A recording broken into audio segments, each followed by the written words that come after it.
Hello बच्चों, good morning. मैं बहजोई महाविद्यालय बहजोई के यूट्यूब के माध्यम से बीए थर्ड ईयर का first paper research social research के बारे में बताना चाह रही हूँ। और ये पेपर आपका एमए फर्स्ट ईयर में भी होगा ये पेपर, और ये बीए फाइनल में भी रखा गया है। तो इसी के बारे में अपने आपको पूरी जानकारी दे रही हूँ कि फर्स्ट चैप्टर का फर्स्ट लेसन है सामाजिक अनुसंधान, है ना। और मैं आपको बताना चाहती हूँ सामाजिक अनुसंधान क्या है। इसमें एक परिचय है कि मनुष्य एक चिंतनशील प्राणी है। वे सोचता विचारता है, अपने चारों ओर के रहस्यमय संसार को देखने और समझने का प्रयास करता है। वे विभिन्न प्रकार की घटनाओं के पीछे छिपे कारणों को ढूंढ निकालने की कोशिश करता है। मनुष्य अपनी जिज्ञासु प्रवृत्ति के कारण ही बहुत कुछ जान पाया है, उनके आविष्कार कर सका है, भौगोलिक दूरी को कम कर सका है। मनुष्य की चांद पर पहुंच प्रकृति पर उसके बढ़ते हुए नियंत्रण का ही परिणाम है। स्पष्ट है कि मनुष्य एक जिज्ञासी प्राणी है। यह अज्ञात तथ्यों का पता लगाने की दिशा में निरंतर आगे बढ़ता रहा है। पहले उसने प्राकृतिक घटनाओं को और फिर सामाजिक घटनाओं को समझने का प्रयास किया। सामाजिक घटनाएं भी अपने आप में काफ़ी जटिल हैं। एक ही घटना के पीछे अनेक कारण हो सकते हैं और उन सभी कारणों को खोज निकालना कोई सरल काम नहीं है। फिर भी मानव ने अपनी ज्ञान की प्यास को सदैव बुझाने का प्रयास किया है। किसी समाज में अपराध, बाल अपराध व श्वेतवसन अपराध कई होते हैं और अन्य समाजों की तुलना में कम या अधिक क्यों होते हैं। अलग अलग समाजों में विवाह एवं परिवार के भिन्न भिन्न रूप देखने को क्यों मिलते हैं। धर्म किस प्रकार आर्थिक विकास में योग देता है या बाधा पहुंचाता है। किन समाजों में प्राथमिक और किन समाजों में अदैतिक समूहों की प्रधानता पाई जाती है और क्यों पाई जाती है, तथा इसका सामाजिक जीवन पर क्या प्रभाव पड़ता है। संघर्ष क्यों होते हैं, उनके पीछे मूलभूत कारण क्या है।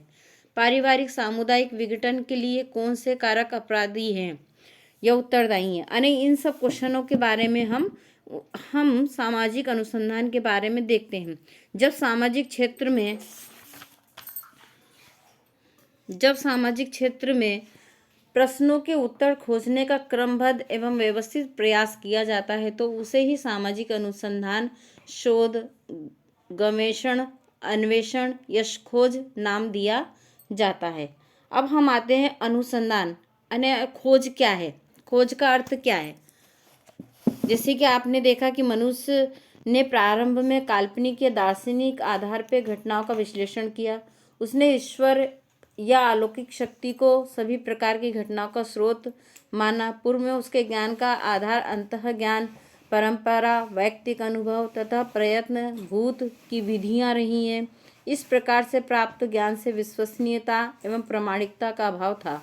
आज व्यक्ति इस स्थिति में आगे बढ़ गया है और उसे अब उसी घटना पर विश्वास करने लगा है जैसे वह नेत्रों में देख सके, स्पर्श द्वारा अनुभव कर सके या कानों द्वारा सुन सके। अर्थात अब वह तार्किक ढंग से घटनाओं को समझने और वास्तविक का पता लगाने लगा है।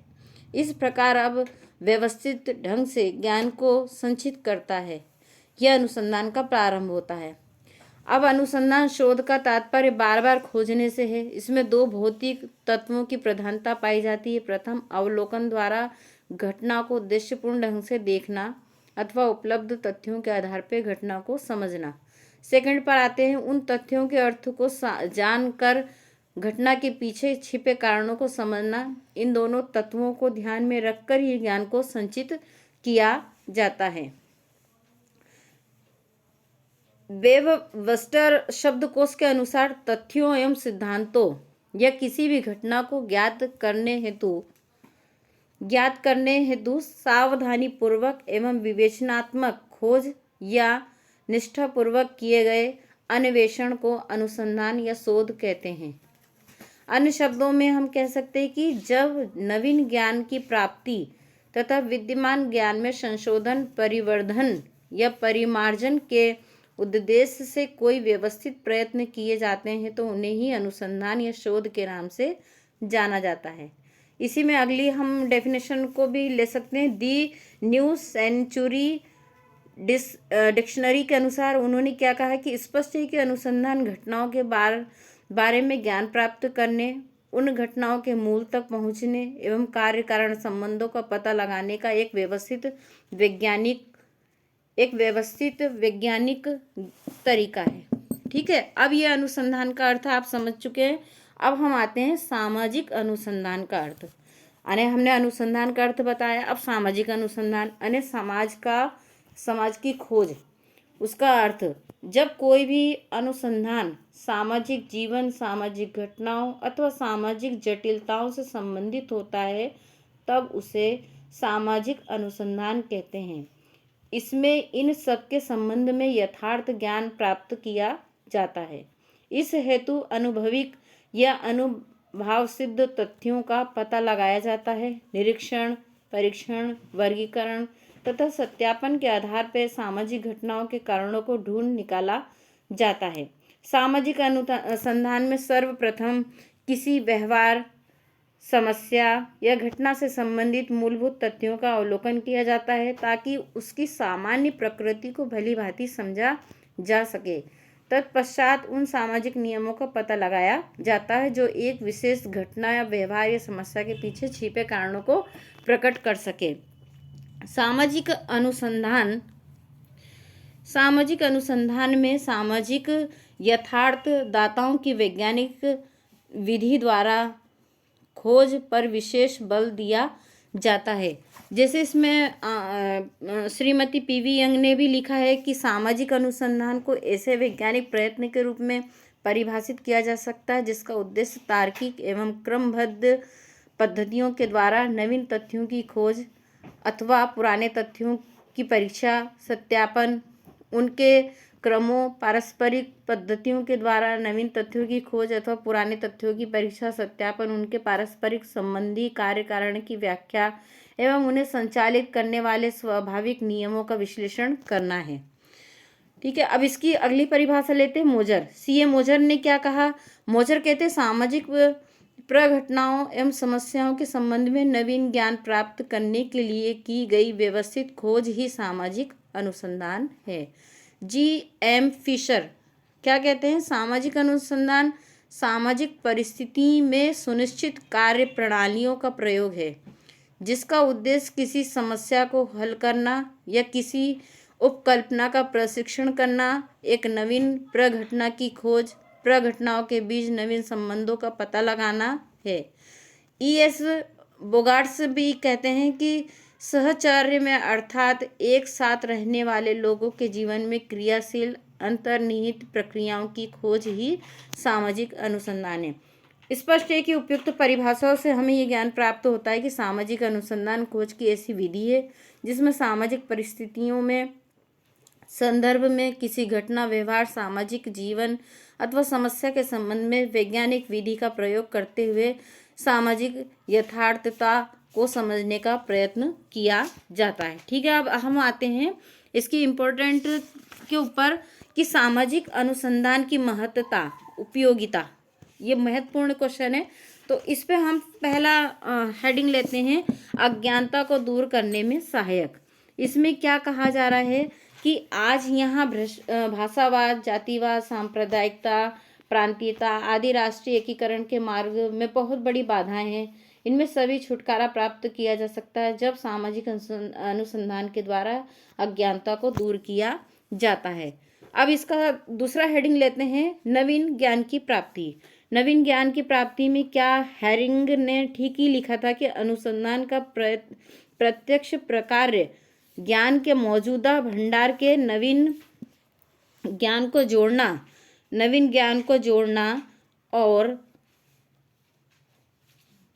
अन्य नवीन ज्ञान में जहाँ मानव की जिज्ञासा एवं ज्ञान पिपासा अन्य शांत होते हैं उसे आत्मसंतोष मिलता है। वहाँ साथ ही प्रगति के साथ आगे बढ़ने में सहायता भी मिलती है। नवीन ज्ञान रूढ़िवाद एवं अंधविश्वासों को छुटकारा दिलाने में भी योग देता है। तीसरा हेडिंग लेते हैं सामाजिक समस्याओं को हल करने में सहायक।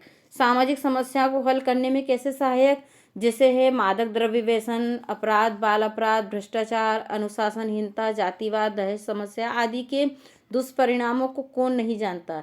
इन समस्याओं ने देश के विकास के पथ पर आगे बढ़ने में बाधा पहुंचाई है। इन समस्याओं को सही परिप्रेक्ष्य में समझने हेतु आवश्यक जानकारी सामाजिक अनुसंधान की सहायता से ही प्राप्त होती है। अगला हम नेक्स्ट हेडिंग लेते हैं कल्याण कार्यों में सहायक। जैसे कल्याण कार्य जैसे इन्हें समाज की मुख्य धारा में समाहित करना है। यह सब कुछ उसी समय संभव है जब इन सब के संबंध में वैज्ञानिक आधार पर आवश्यक जानकारी प्राप्त की जाए। इसके लिए सामाजिक अनुसंधान का ही सहारा लिया जाता है। अगला हम लेते हैं सामाजिक नियंत्रण में सहायक। अन्य क्या है, वैयक्तिक, पारिवारिक एवं सामाजिक विघटन बड़ा है। सामाजिक अनुसंधान के द्वारा ही मानवीय संबंधों को व्यवस्थित बनाने वाली प्रक्रियाओं का पता लगाया जा सकता है। असंतुलन या विघटन की स्थिति से छुटकारा प्राप्त किया जा सकता है। ऐसा करके ही सामाजिक नियंत्रण के लिए दृढ़ आधार प्रदान किया जाता है।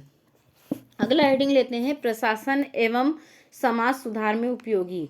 अनेक क्या है प्रशासन, यह जानकारी सामाजिक अनुसंधान ही प्रदान करता है। समाज सुधारक अपने सीमित ज्ञान के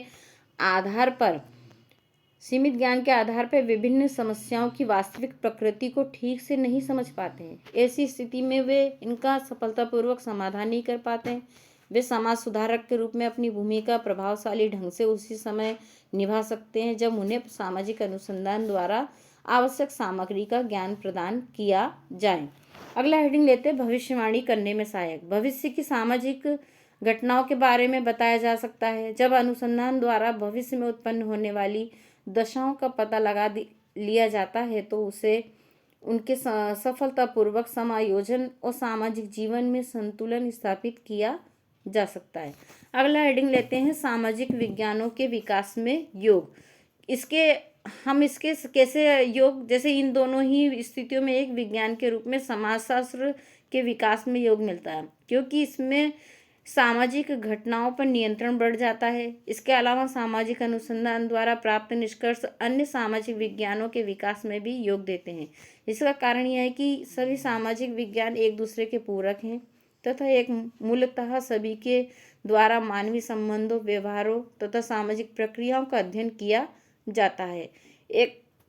एक सामाजिक विज्ञान के क्षेत्र में किए गए अनुसंधानों के निष्कर्षों से अंततः अन्य सामाजिक विज्ञानों में लाभान्वित होते ही हैं। लास्ट हम इसका हेडिंग लेते हैं सैद्धांतिक महत्व। सैद्धांतिक महत्व में क्या है, अनुसंधान द्वारा प्राप्त ज्ञान समाज एवं सामाजिक जीवन के संबंध में हमारी जानकारी में उत्तरोत्तर वृद्धि करता है। फलस्वरूप सामाजिक क्रियाओं को समझने में सहायता मिलती है। साथ ही इससे नवीन ज्ञान की संभावनाएं बढ़ती जाती हैं। जैसे जैसे ज्ञान में वृद्धि होती है उसके साथ ही साथ अनेक अंधविश्वासों तथा रूढ़िगत विचारों से छुटकारा प्राप्त हो जाता है। अब स्पष्ट है कि सामाजिक अनुसंधान सैद्धांतिक ज्ञान में वृद्धि करने के साथ साथ मानवीय समस्याओं को हल करने, उसके खोजने में भी अत्यंत सहायक है। ठीक है बच्चों, आज के लिए इतना। धन्यवाद।